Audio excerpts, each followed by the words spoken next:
Yo, what's up, YouTube? This is your boy Junior, aka Smoking Guns, out here in Tucson, Arizona, representing the Ultimate Fight Club, giving you the latest content in boxing and MMA news that is out. So, today's video, we're going to be going over last night's The Ultimate Fighter 28 finale, okay?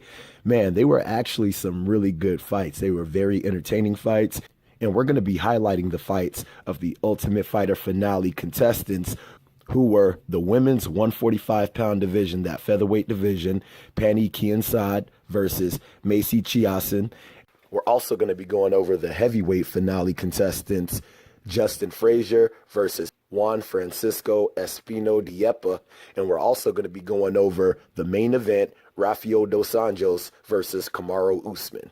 Man, they were actually some very entertaining fights. And going into the PANNE KIANZAD versus the MACY fight, that was actually a really good fight. PANNE KIANZAD and MACY CHIASSON, they were teammates on the Ultimate Fighter 28 season, and they ended up both making it to the finale, having to fight each other. And I guess the whole little storyline behind it is that they were friends going into the fight, but it didn't deter them from really putting on a good show with each other. Now, going into the first round, MACY CHIASSON, she was applying a lot of pressure onto PANNE, and it was really awkward with her striking, the way that she was coming in, because she's the taller fighter, and the way that she was coming in with her jab, it really made it awkward. I figured that she would be more trying to be more of the rangy fighter, but she was looking to get into the clinch with PANNE and being able to use her Muay Thai clinch on PANNE, because she had a very good Muay Thai clinch.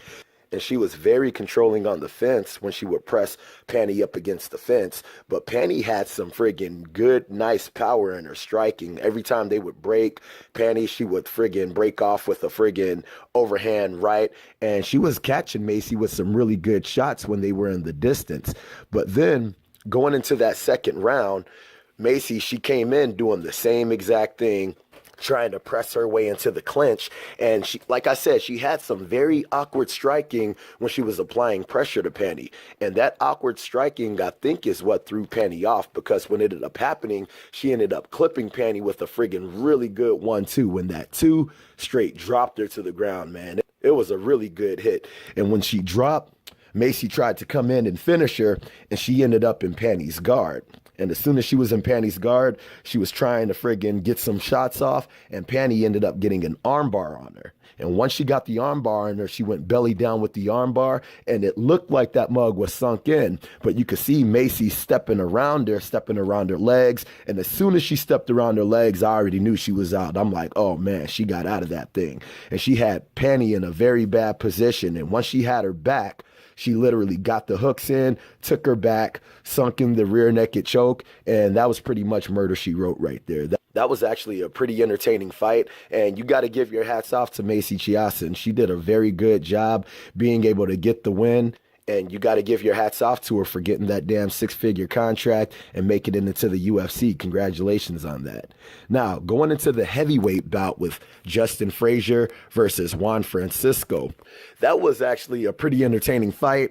Wasn't really a fight, really. It was more like a friggin' mauling. And it's kind of funny because Justin Frazier had the moniker of being the grizzly bear, but it seemed like Juan was more of the grizzly bear in this fight, because he straight mauled the dude from start to finish. As soon as the friggin' bell rung, they felt each other out for like a quick little second, exchanging just maybe a couple of strikes, and Juan just straight mauled him, got the takedown on him, nice slam on him, got him up against the fence. And Justin was very composed in being able to get back to his feet, but every time he would get back to his feet, Juan would apply the pressure on him, get him back to the ground. And the last time that he got him to the ground, he straight got him with a friggin' knee tap, and he just drove it all the way across the cage and ended up taking him down. And as soon as he took him down, got him in side control. Once he had him in side control, it looked like he could have mounted him, but he was really content being in side control right there. And he just started applying pressure to him, got control of him, and ended up putting him in a crucifix. And once he put him in a crucifix, he might have dropped a couple of strikes, and attacked this isolated arm immediately. Once he attacked his arm, you could see that he got the dude in a key lock. And as soon as the dude tried to escape from the key lock, he went straight into a straight arm lock. Now, anybody that has ever taken any of my grappling classes, I've always went over that chain of submissions, going from the key lock, straight arm lock into the Kimura, or from the Kimura to the straight arm lock to the key lock. And dude, Juan, he got that thing friggin' super friggin' technical, dude. He got it like it was money, and you could see the grimace on Justin's face when the dude was friggin' locking on that damn straight arm lock. He started screaming out and ended up tapping, dude, you know? So you got to give it up to Juan, man. He friggin' really did it up. Very impressive win for his first fight in the actual UFC octagon. And man, congratulations on being able to get that contract and being able to make it into the UFC. Now, for the Rafael dos Anjos versus KAMARU Usman. Going into this fight, man, I just didn't think that Rafael dos Anjos was going to be able to get it. I was even talking to my homie about this fight, and he was like, who do you think is going to win? And I was like, I think KAMARU Usman's going to get his ass. I did not think that Rafael dos Anjos was going to be able to stop any of Usman's takedowns. And Rafael dos Anjos actually surprised me a little bit with his takedown defense. But I just didn't think he was going to be able to stop the takedowns. And I thought KAMARU Usman was going to be able to have the striking ability, plus the takedowns and the submission defense to be able to nullify whatever Rafael dos Anjos had to do. And that's exactly what ended up happening. In the first round, they ended up squaring off. And after a couple of little exchanges, Usman just straight pressured him up against the fence, trying to get the takedown. Like I said, Rafael dos Anjos, he was really good in being able to defend the takedowns. But as soon as he friggin' got the double leg, he straight picked homie up, slammed him down. And dude, it was like, that was just pretty much the name of the game, the whole fight. Just pressure, takedown, striking, light him up with some striking, pressure, takedown. And there was one time where in the first round where Usman had him on the ground and Rafael dos Anjos just came up with this friggin' up kick. And I'm like, damn, you thought that mug would have laid KAMARU Usman's ass out. But dude, he friggin' ate that mug and still kept raining down punches. I'm like, okay, man. I'm like, dude, this dude is a friggin' beasting on Rafael dos Anjos.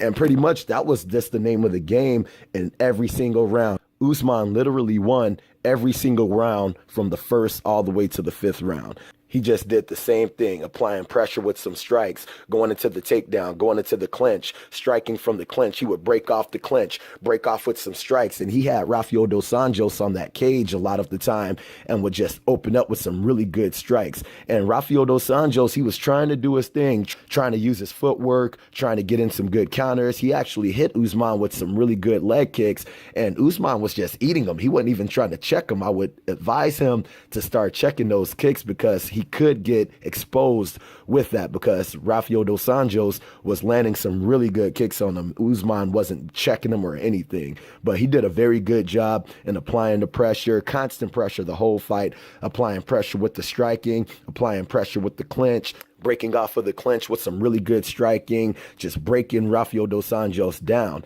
And he ended up just grinding that victory out with a decision win over Rafael dos Anjos. So that was a really good fight. And in the end of the fight, he called out Tyron Woodley. He was hoping this is the kind of win that can get him into that title contention. And personally, I'm not sure if he's ready for Tyron Woodley yet. With that victory over Rafael dos Anjos, I saw a lot of holes in this game that if he fought a dude like Tyron Woodley, I think Tyron Woodley would finish Usman. But I guess only time will tell when we see that fight. But I hope you guys liked the video. If you guys liked the video, make sure to hit the like button. If you're not subscribed to the channel, make sure you subscribe to the channel. And if you guys have any kind of questions, any kind of comments, make sure to hit me up in the comment section. I'll be sure to hit you guys up, okay? So I hope you guys liked the video. Holla at your boy.